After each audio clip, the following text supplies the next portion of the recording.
Have you faced any violence from anybody or any threats or anything? Yes. I've faced many threats of violence, some of which was absolutely shocking. Really, really disgusting language, obscene threats in which I had to involve the police, threats of disgusting acts towards members of my family, very professionally done, so it was very sinister, and I had to report this to the police. I'm constantly abused online, and this from a community whose motto is love for all, hatred for none. So that's shocking. My extended family have put pressure on my mother to attempt to get me to stop my activities.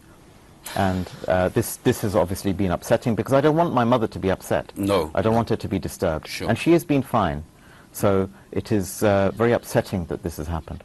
We were talking about Dr. Rashid, then Sheikh Rahil, rahmatullah alayh. I met this person. Then at the end, after going through all these people, you ended up with Sohail Bawa, son of Abdul Rahman Yaqub Bawa Sahab, who has actually been into East Africa in Mali, the state called what is it? Mali. Bamako. Oh, okay. Bamako in East Africa, and he actually gave dawah, and in East Africa 30,000 Qadianis actually accepted Islam through Abdul Rahman Yaqub Bawa Sahab.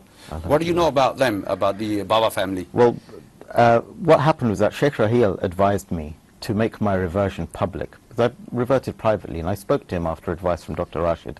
As you know, Sheikh Rahil is a revert as well, was a revert. He was, yes. May God rest his soul. Ameen. And he advised me to speak to the people at the Khatme Nubuwwat Academy, to Sohail Baba, so that I could get the message out globally.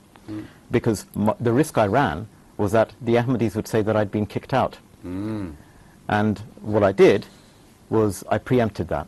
So the announcement went out, and of course they were unable to say that, but funnily enough, 2 or 3 years later they started to say, oh, you were kicked out, you're not one of us. Again, this is kind of an example of that type of thinking that is not very helpful. Obviously, once you have accepted Islam, and they will kick you out, and they will say you are not one of them. So this is just you know, I think any cult would do that. If you don't follow that cult anymore, and they will say to you, you're not one of them, and you are kicked out. Please make sure that you do not plan anything to harm Shahid, because he's a very peaceful person, and he's a peace-loving person as well.